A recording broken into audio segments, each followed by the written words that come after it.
Assalamualaikum warahmatullahi wabarakatuh. Halo semuanya, apa kabar? Semoga semuanya selalu dalam keadaan sehat ya. Nah, teman-teman, pada video kali ini saya ingin membahas jawaban dari soal ujian akhir semester mata kuliah Filsafat Islam yang diampu oleh Bapak Dr. Haji Yudi Irfan Daniel, SOS IMAG. Namun, sebelum itu, alangkah baiknya kita perkenalkan diri terlebih dahulu. Jadi, perkenalkan, nama saya Nabila Rahmi Insani dengan NIM 12120200173 dari kelas 5E atau semester 5 kelas E, jurusan Pendidikan Agama Islam, Fakultas Tarbiyah dan Keguruan, Universitas Islam Negeri Sunan Gunung Jati, Bandung. Baik, tanpa berlama-lama, langsung saja pada pembahasan, yaitu di sini saya akan membahas pertanyaan dan juga jawaban dari soal ujian akhir semester mata kuliah Filsafat Islam. Oke, untuk pertanyaan pertama di sini menanyakan tentang teori emanasi. Jadi, teori emanasi ini kan mengenalkan kita pada hubungan alam dengan pencipta atau Allah. Nah, namun filsuf barat kebanyakan berpendapat bahwa munculnya alam merupakan pancaran, bukan karena ciptaan.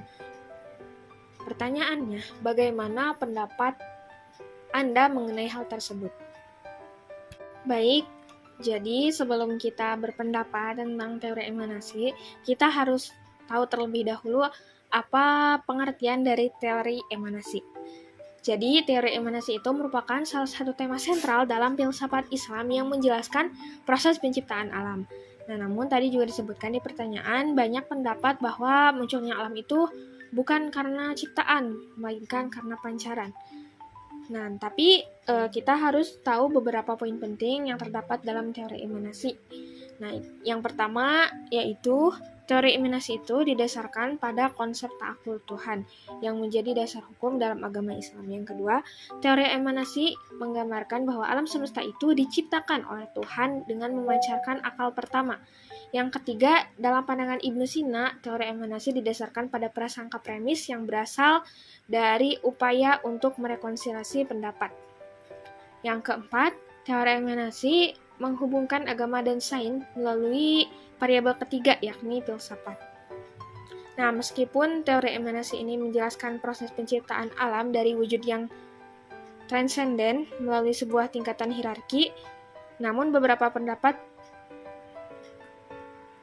mengatakan bahwa munculnya alam itu merupakan pancaran bukan karena ciptaan.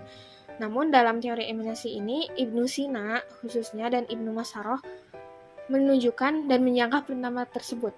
Mereka mengatakan bahwa filsafat dapat mengokohkan doktrin agama tentang alam semesta dan menghubungkan agama dan sains. Jadi secara keseluruhan, teori emanasi ini memberikan kerangka kerja untuk memahami hubungan antara alam dan ciptaan dalam agama Islam. Meskipun ada perbedaan dalam pendapat tentang penciptaan alam, dengan mempertimbangkan teori emanasi bersama dengan teori penciptaan, kita dapat menciptakan kerangka kerja yang lebih mencakup untuk memahami proses penciptaan alam dan mengerti hubungan antara alam dan ciptaan. Oke, itu untuk jawaban pertanyaan pertama. Baik, selanjutnya pertanyaan nomor 2. Dalam pertanyaan nomor 2, di sini ditanyakan tentang hakikat jiwa menurut Ibnu Sina dan Mula Sadra. Pertanyaannya, deskripsikan hakikat jiwa menurut Ibnu Sina dan apa perbedaannya dengan Mula Sadra.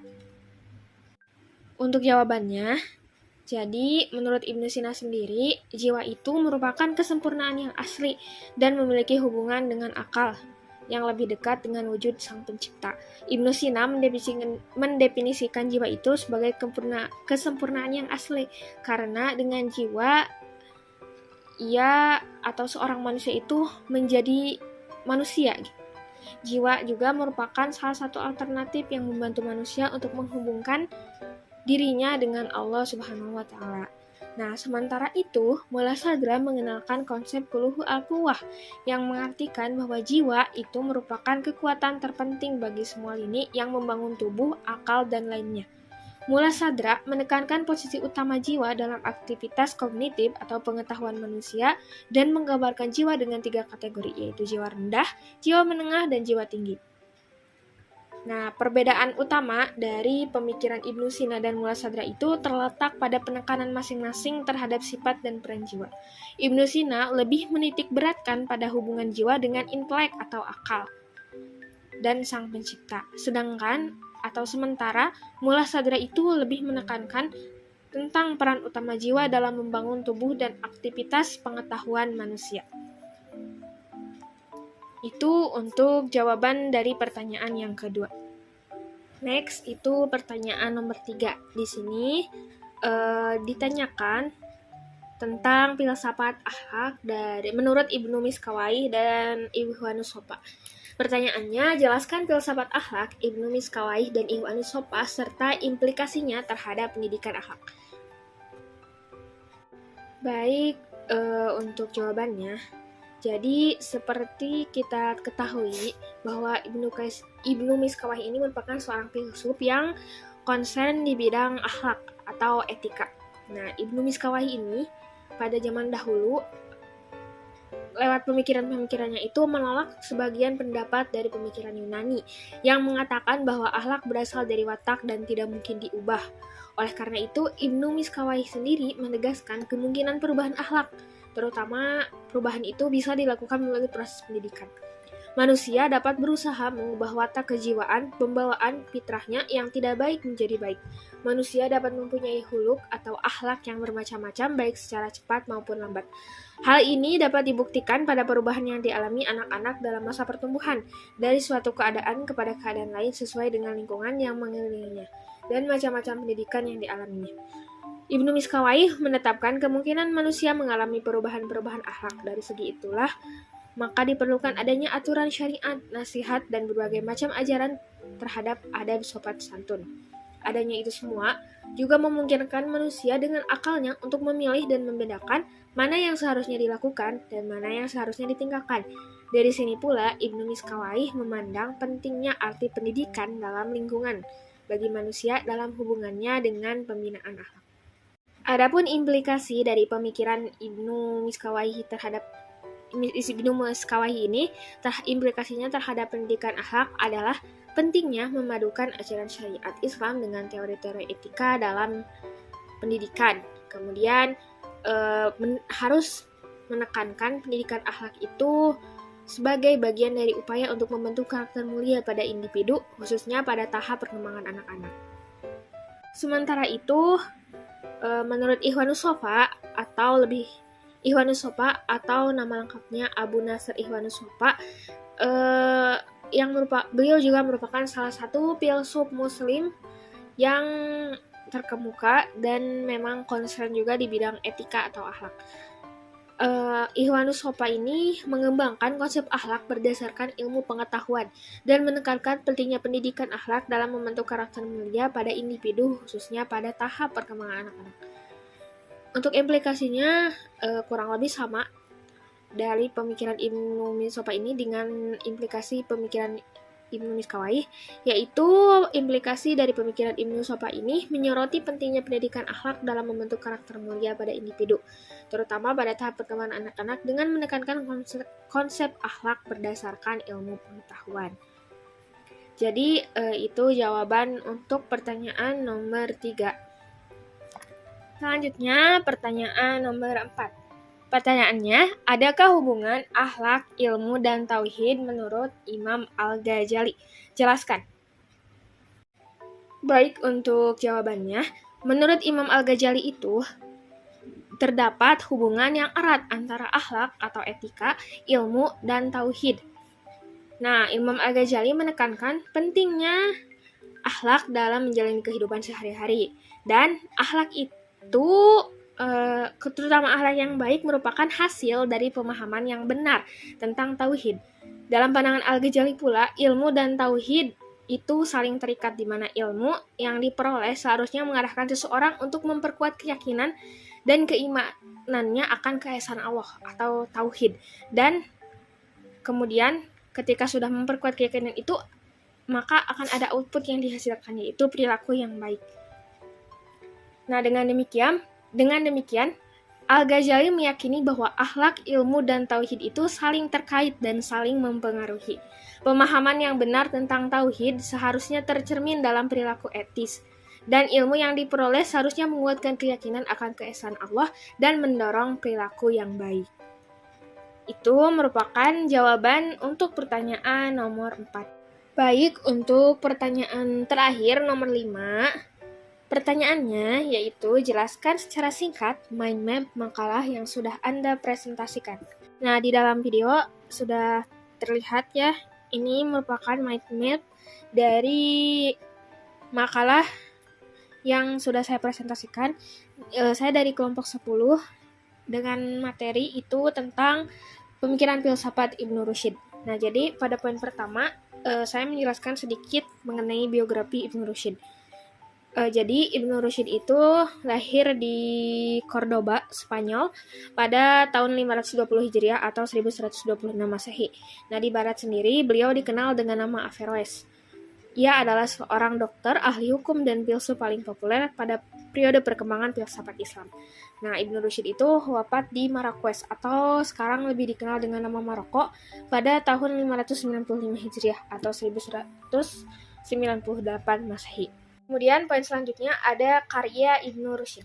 Jadi ada 3 karya yang paling populer dari Ibnu Rushd, yaitu yang pertama Al-Kulliyat fit Atib. Jadi Al-Kulliyat ini merupakan kitab di bidang kedokteran yang telah diterjemahkan ke dalam bahasa Latin pada abad ke-12 dengan judul Collegiate. Dan kitab ini digunakan sebagai buku wajib bagi dokter-dokter Eropa selama berabad-abad. Kemudian karya yang kedua yaitu Bidayat al-Mujtahid, yang merupakan kitab soal hukum Islam yang ditulis pada tahun 1168 Masehi. Kitab analisa hukum Islam ini oleh para sarjana dianggap sebagai karya bercorak mazhab Maliki yang paling representatif. Kemudian karya yang ketiga ada Tahafut at-Tahafut, yang merupakan kitab yang memiliki arti kerancuan atas kerancuan. Nah, kitab ini merupakan penengah dialektika pemikiran filsafat Aristoteles dengan Al-Ghazali. Nah, poin yang selanjutnya, saya menulis tentang pemikiran filsafat dari Ibnu Rushd. Nah, ada 5 pemikiran filsafat Ibnu Rushd, yaitu yang pertama tentang agama dan filsafat. Nah, jadi menurut Ibnu Rushd, beliau itu menegaskan bahwa paham agama dan filsafat itu tidak saling bertentangan. Pemikiran yang kedua mengenai kodimnya alam. Nah, Ibnu Rushd juga menjelaskan bahwa kodimnya alam itu sesuai dengan ajaran Al-Quran. Pemikiran yang ketiga mengenai kebangkitan jasmani. Menurut Ibnu Rushd, kebangkitan jasmani itu dilandasi dengan keimanan seseorang dan merupakan sebuah hal yang harus terwujud, karena seseorang itu tidak akan memperoleh kehidupan yang sebenarnya dalam dunia ini kecuali dengan amalan lahir, dan untuk kehidupan dunia dan di akhirat ini tidak bisa tercapai kecuali dengan keutamaan teori. Dengan pemikiran pengkafiran dalam masalah kebangkitan jasmani yang tidak beralasan,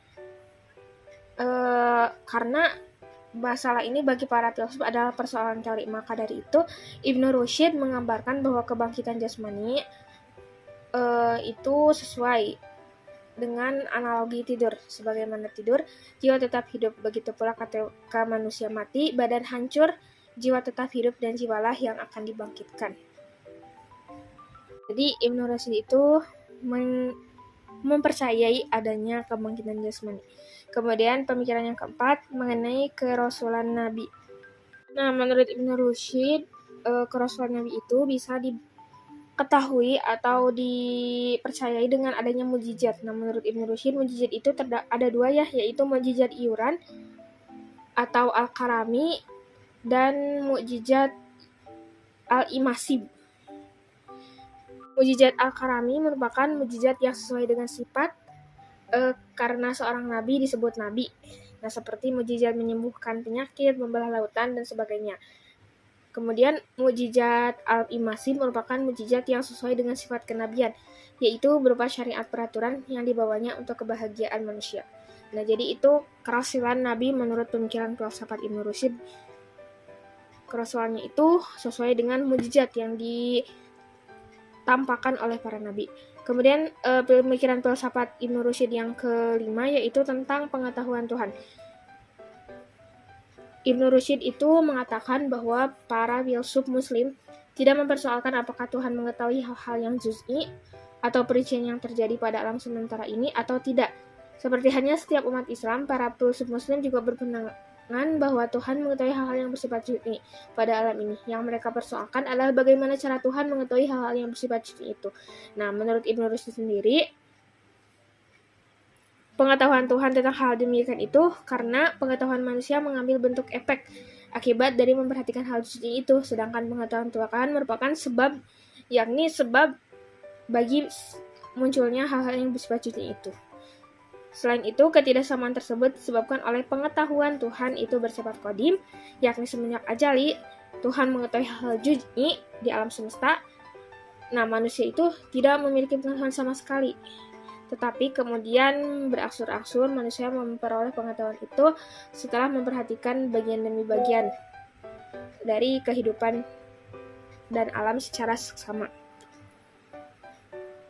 Jadi menurut Ibnu Rushd itu, pengetahuan tentang Tuhan itu diperoleh melalui akal dan sifatnya tidak berhubungan langsung dengan perincian yang juz'iyah tersebut.